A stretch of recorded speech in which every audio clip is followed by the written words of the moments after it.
Righto. Well, I'm going to do this. And this is a one-time thing. I'm only going to do this once because I have been in a back and forth with a couple of people who responded unfavorably to my video about Nuland, Victoria Nuland, and her saying there's going to be some surprises. Russia, look out.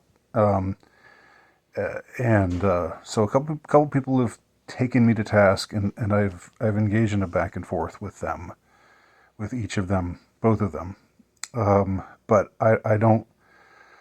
I generally don't really have much of an inclination to engage in back and forths on the internet. I don't think much good comes of it. I think it usually generates more heat than light.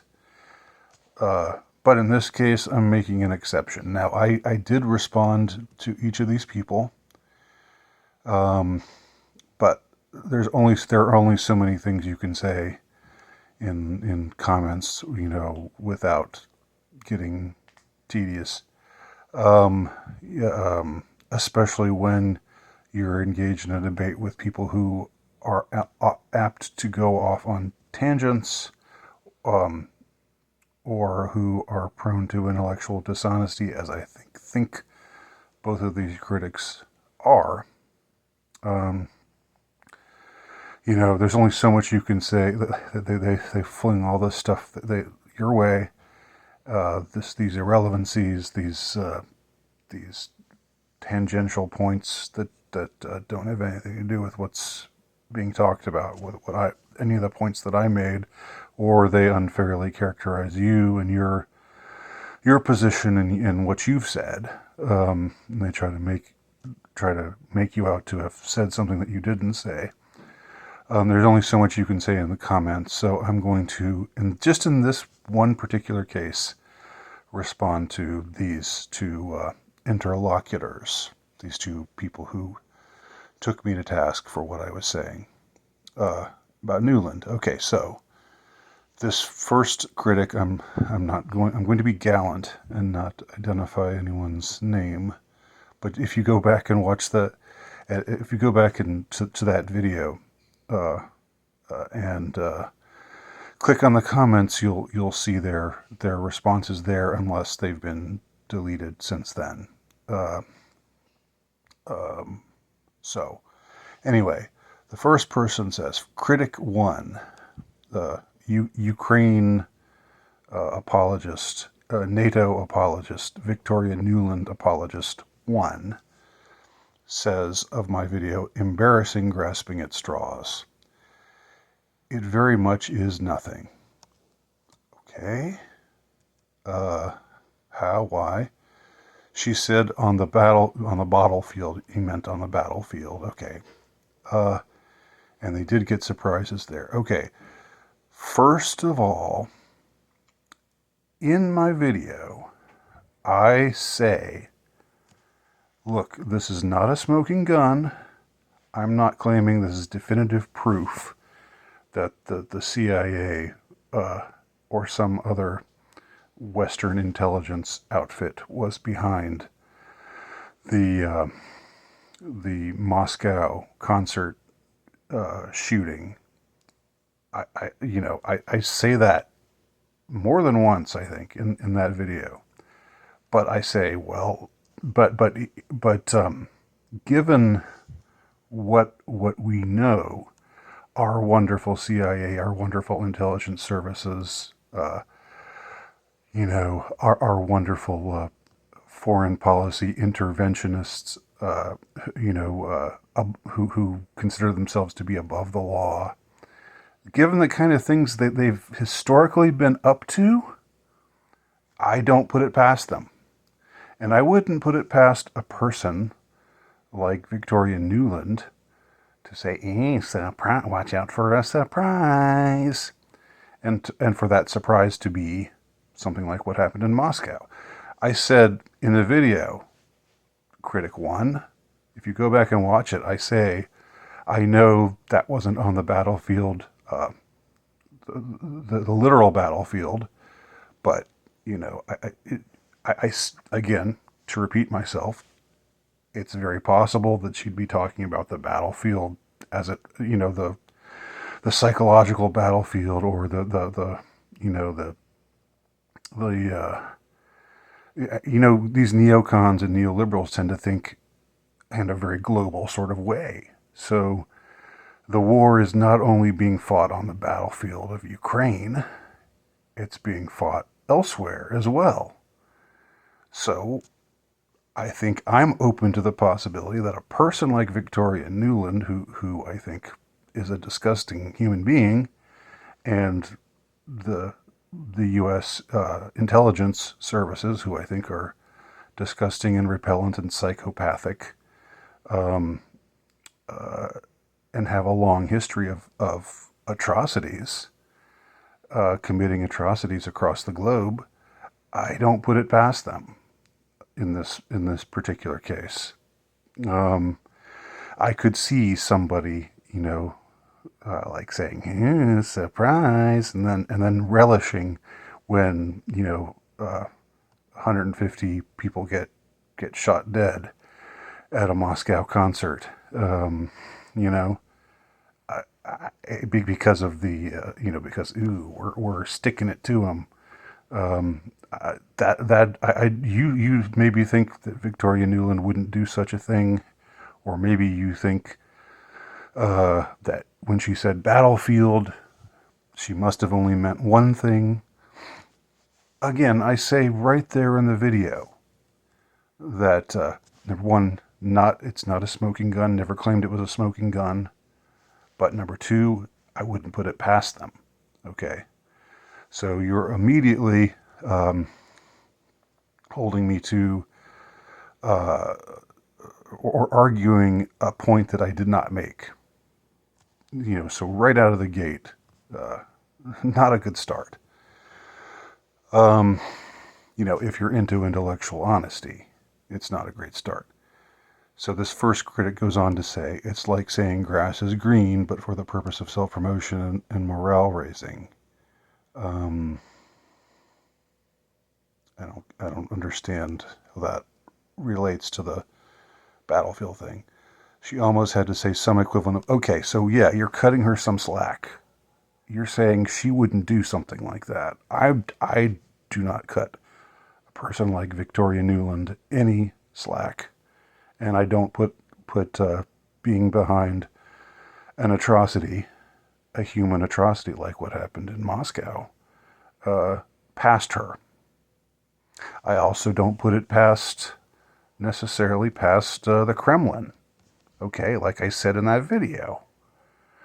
So you're arguing with me as though I'm saying Putin is great, and you and Putin wouldn't do such a thing, but only the West would do such a thing. Never said that. So you're off there. The king of Belarus said they were headed for the border. Okay, not that going to the other border would prove something. Well, whatever he said, that they were discovered, they were found allegedly near the Ukrainian border, right? I heard the big burger. God, your slang is just, I mean, it's not cute. It's just annoying. The big burger, I guess that means America. Gave not just a general warning, but warned about the specific place where it happened in advance. I've heard different things about that. I've heard that they they only gave a general warning, and then afterwards, Blinken came on and said, "No, we didn't have it. We didn't think that something like this was going to happen." So I think State Department people, government talking heads, talk out of both sides of their mouths, and yes, that applies to, I'm sure that applies to Russian talking heads as well. But but I know how much it applies to U.S. leaders and NATO backers and so forth. So,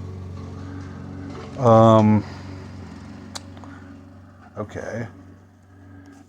So moving on, I asked this first interlocutor, does it bother you to be on the same side as this monstrous psychopath, meaning Victoria Nuland? Just curious. Would never, he replies, would never ask if the thinking wasn't completely shot. Okay, you're talking about my thinking?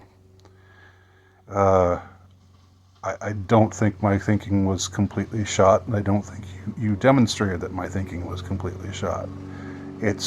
You think that Victoria Nuland wouldn't refer to the battlefield when she meant staging or backing a terrorist attack. I don't think someone like Victoria Nuland would be beyond such a thing in the least, in the slightest. Okay, so you didn't demonstrate that my thinking was completely shot. You said you implied that you trusted Victoria Nuland to not be an evil, psychopathic, murderous witch, and I don't put that kind of trust in her. But again, I as much as admitted it, that's not a smoking gun. So there you go.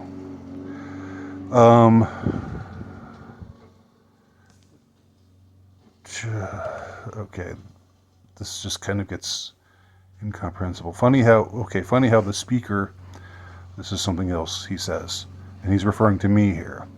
Funny how the speaker claimed to not like any government, now admits taking a side. No, you're wrong. I didn't admit taking a side. I never said I never took any side. I simply said that one side, NATO and the U.S.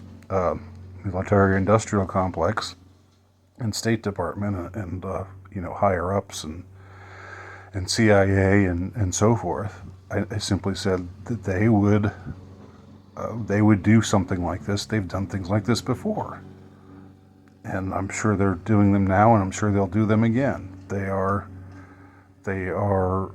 again. I think there's ample evidence for what I've said about them, for how I'm characterizing them. Side that loves the Man of Steel, talking about Stalin and the idea of extinguishing the entire peopling of northern Vespucci. Joe and Bald Waldo. Okay. Bald Waldo means Putin. I can decipher your annoying slang as far as that goes. Our buddies, by the way. Citation needed. It looks like Joe, meaning President Biden, and Congress have ginned up a ton of aid in support of Ukraine, have spoken in favor of Ukraine. It doesn't look like they're buddies. I guess they might be. They might secretly be buddies, but you assert that without any. I mean, you can't just say something like that goes against,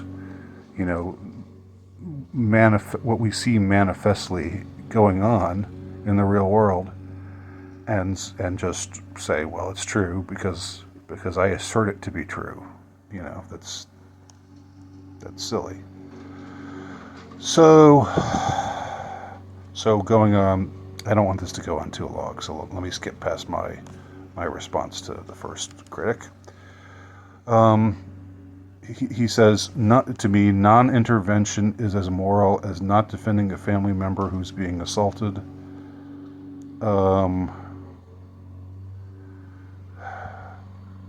Okay, and I talked about why I didn't think that metaphor is apt in the slightest.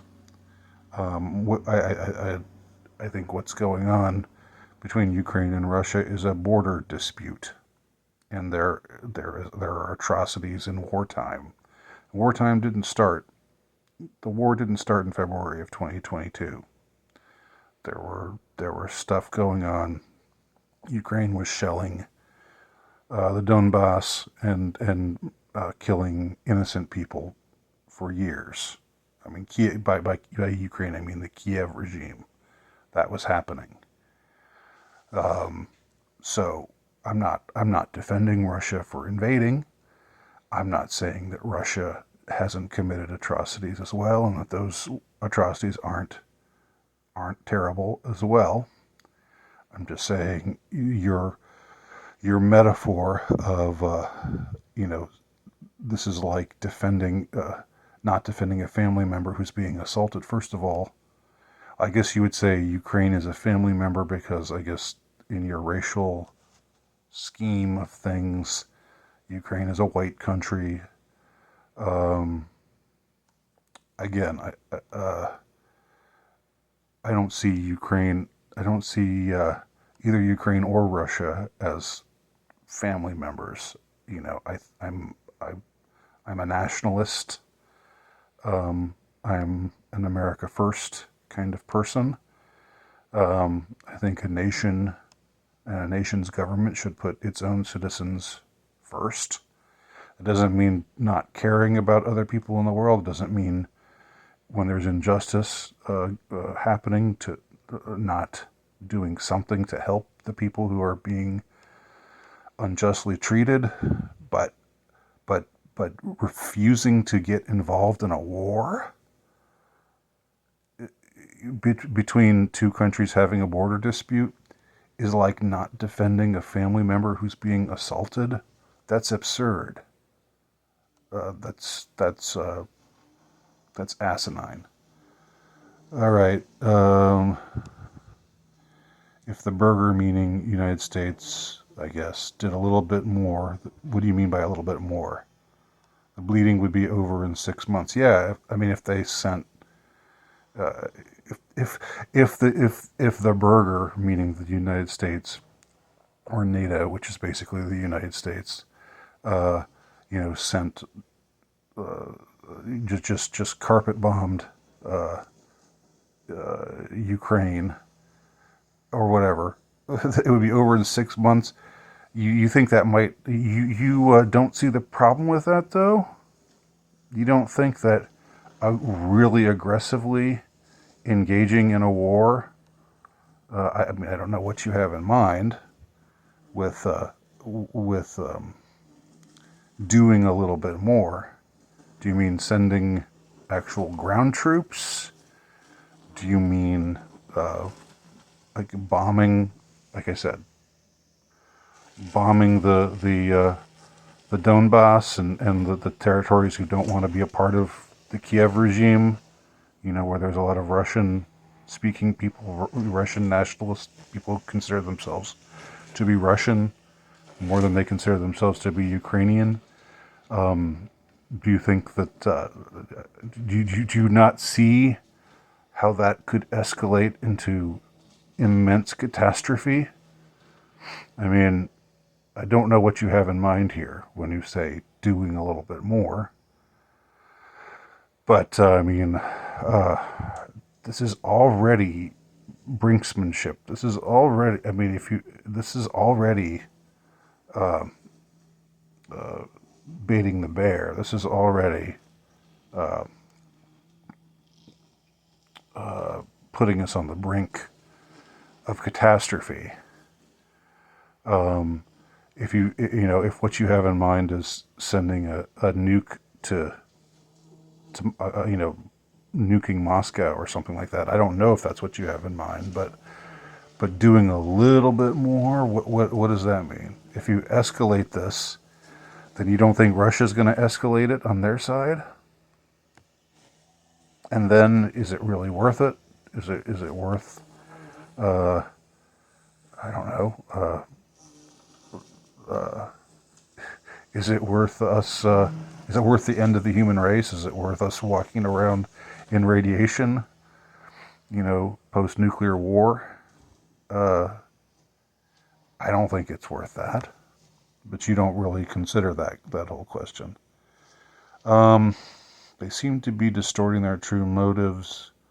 Apparently, having deluded themselves for sheepishness doesn't bring peace. They seem to be distorting about their true motives. I don't know. Are you talking about Russia? Again, I've never said anything about Russia or what Russia's true motives are. Um, I've just said this is a complicated border dispute, and that's all. That's all I've said.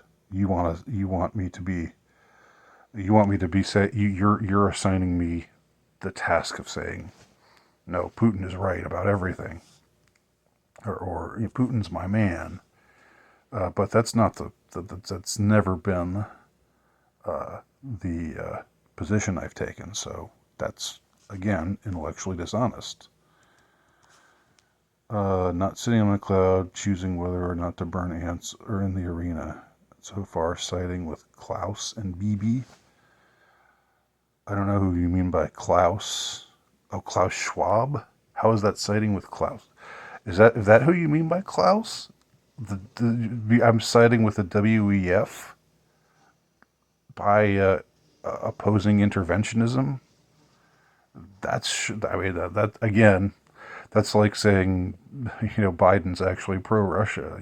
Manifestly, the WEF is anti-Russia right now, just like manifestly the American, the current ruling regime in America is anti-Russian, pro-Ukraine right now. So I don't know where that's coming from. And siding with Bibi, why are you bringing? I don't care. I don't care about Bibi. I mean, this is not about Bibi Netanyahu and whether Putin is allies with him or not. That's an irrelevancy. Okay. Moving on to my second critic. So this one starts off a little bit more, uh, you know, a little bit more directly, but then things kind of fall apart. In the case of critic number two as well. So critic number two asked me, "What is it that makes Nuland a quote unquote neocon? Which exactly?" Um, so I answered him that Nuland's neocon credentials go way back. I mean, I don't think anyone would dispute that she's a neocon, and she was side by side. She was Dick Cheney's right-hand woman, as I said, for the disastrous invasion of Iraq. And she's married to Robert Kagan. So that's what makes her a neocon witch. Okay?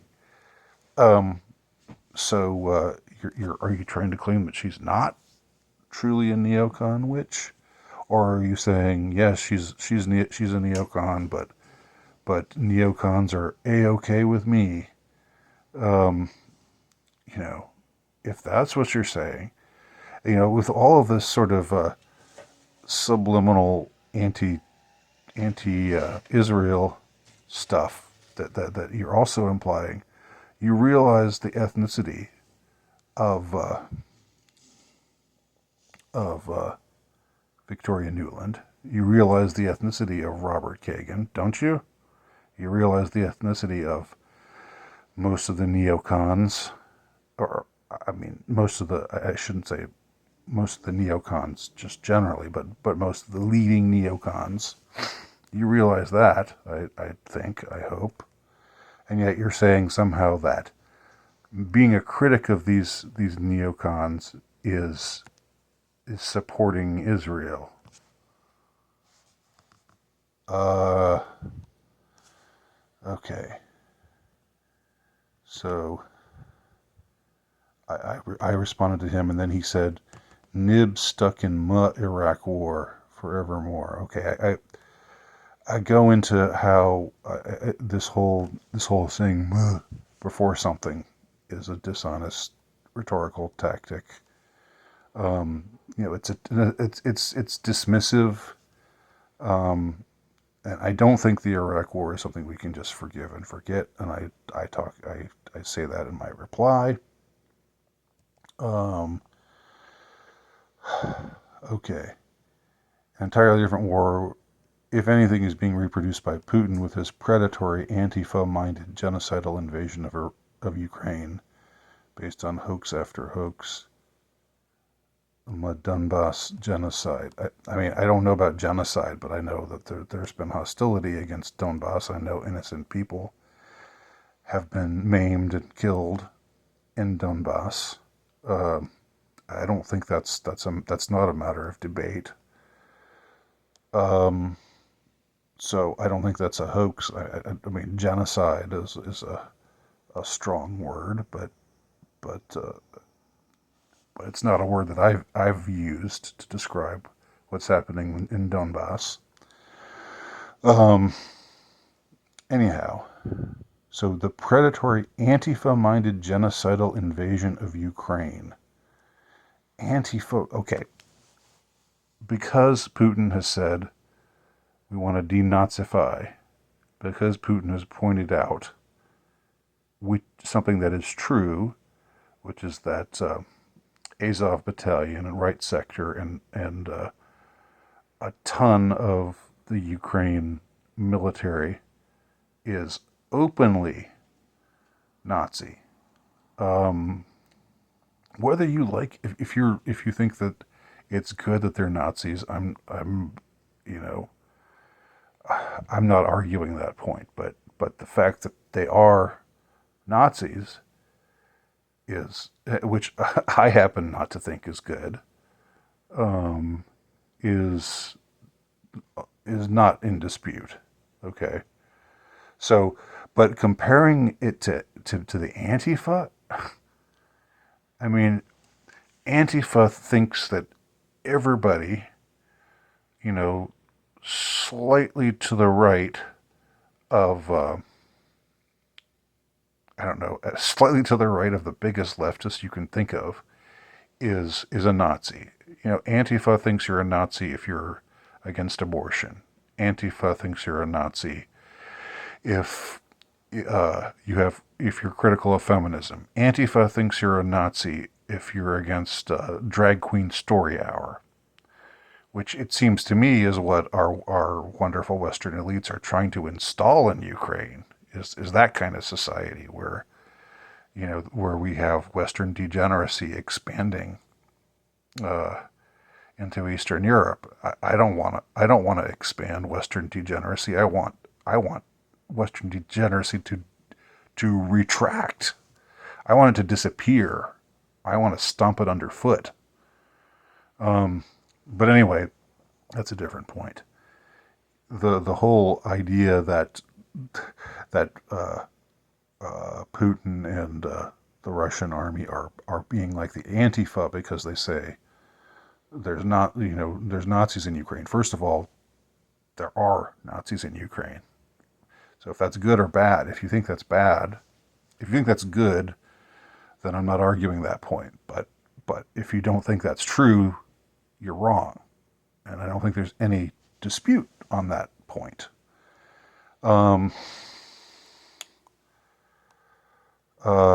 so, you know, comparing it to the Antifa is just, you're insane. You're crazy. You're way out of whack with that one. I mean, anyone who's critical of of Nazism or who's against Nazism, it must be Antifa. Really? Is that what you think? Then you're saying I'm Antifa because I'm not fond of Nazis myself. I'm against totalitarianism in all forms. You know, well, I think that's I think that's inaccurate. Um, of course, a crucial determinant of who's a neocon has been involvement with diasporic, e.g., Zionist meddlings. Putin's a lifelong fanatical philo-Semite. Okay, again with who Putin is supposedly, like who Putin is allied with. Um, again, like you're going to tell me that the Western establishment isn't isn't fanatically pro-Israel, isn't fanatically backing Israel right now. Uh, it seems like that's what all the fuss is about, right? That's what, even leftists are getting upset about. People on the left and the right are united in being upset about how Western nations, how NATO and the U.S. is completely 100% behind what Israel is doing in Gaza right now. Um, so you again, this is like a black is white thing. I mean, if Putin is allied with Netanyahu or is allied with Israel, uh, you know that may be true, that may not be true, but it seems that where Bibi, as you call him, I don't like to be on a first name basis with heads of state psychopaths, but uh, you know where it seems that what the controversy is about, what everybody's getting into, or not everybody, but a lot of people are getting in a righteous indignation about is the the fact that the U.S. and NATO and the West in general are 100% behind uh, the decimation of Gaza and the killing of innocents in Gaza. So,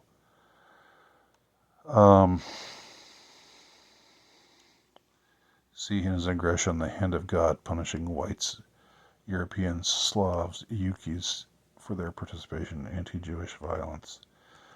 I mean, yeah, I mean, they were Nazis. There were Nazi groups operating in Ukraine during World War II. Everybody, and they did commit atrocities, not just against Jews, but I mean, that seems like something that everybody admits to. It's even something that even Justin Trudeau had to apologize for, having this guy who was affiliated with a Nazi battalion who committed atrocities in Ukraine. He and the Canadian Parliament all gave him a standing ovation. And maybe from your ideological orientation, it was okay.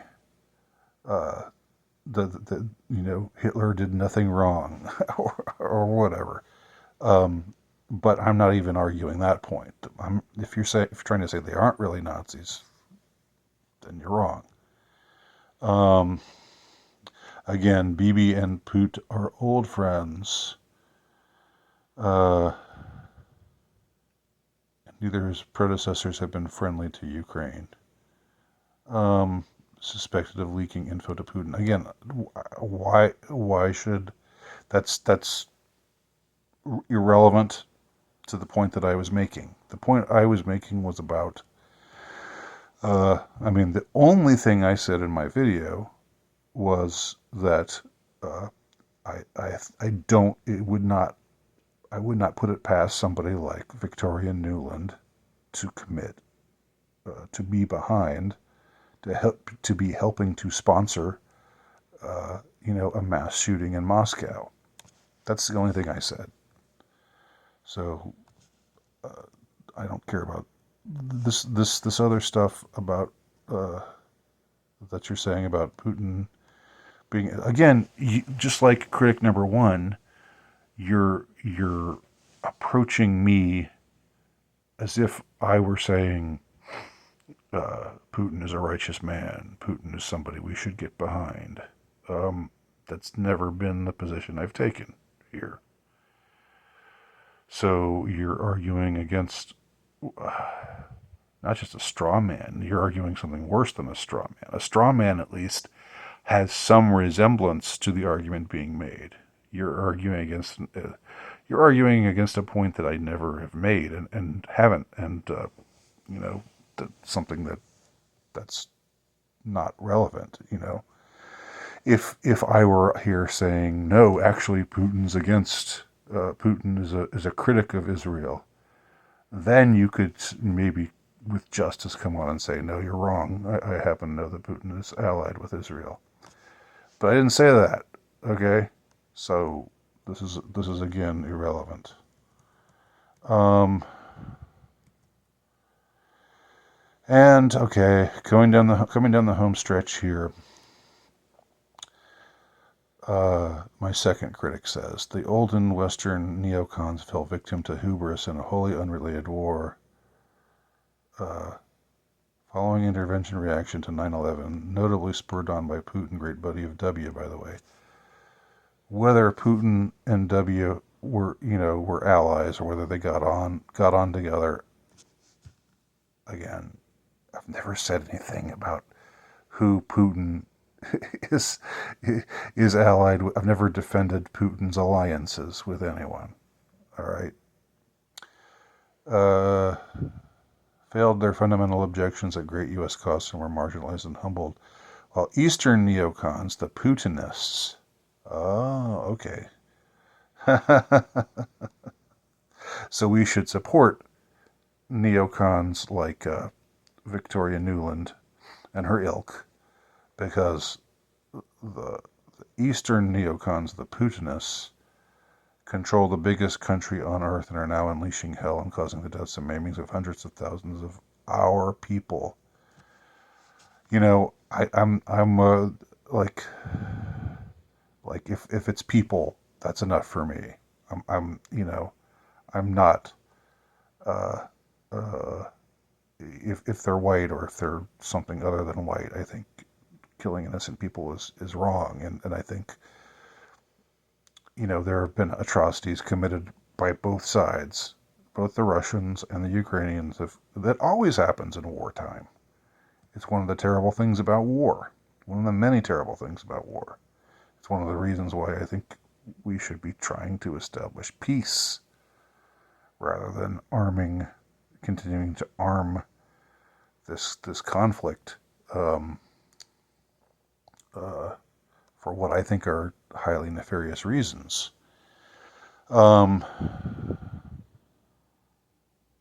Resurrecting and returning legitimate purpose to NATO, etc. is the point. All right.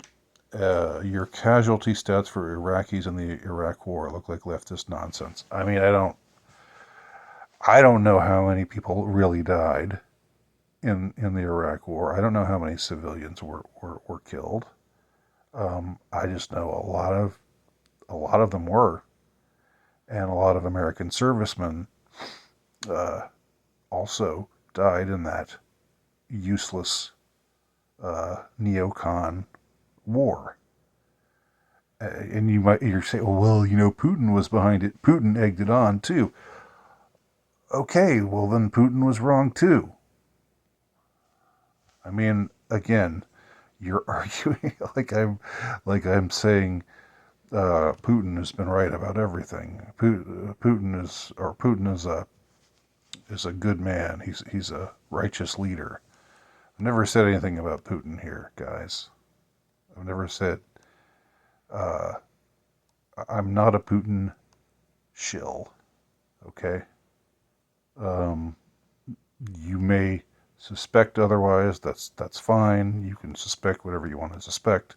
I know what I know about myself. So anyway, so that's about it. And boy, just a lot of irrelevancies, a lot of intellectual dishonesty, a lot of just again, even though I engaged with both of these people, uh, I don't. It just seemed like more heat than light overall, which I think is one of the terrible things about the internet. One of the terrible things about social media in general. Uh, you know. So anyway, that's how I'll conclude this video, and I reserve the right if anybody has a reply and they say something that I think is intellectually dishonest, or they characterize me in a way that is intellectually dishonest or incorrect or irrelevant or uh, um, or unfair, I don't have to tolerate that. And this is my YouTube channel. If you want to say something about me on your YouTube channel, you can. But I support free speech, but that doesn't mean that I think anybody can just say anything or just I think I reserve the right to delete things that are to delete comments that I believe to be grossly intellectually disingenuous. And that's what I reserve the right to do that to anybody who replies to this video. This doesn't mean you can't disagree with me, all right? People can disagree in goodwill, but that's not what I saw happening. So, there you have it. I hope this hasn't been I hope this has been at least a little bit, I don't know, not fun, but I hope this has been a little bit not unenjoyable for the people who have watched it to the end. Anyway, that's it. I'm going to leave it all there.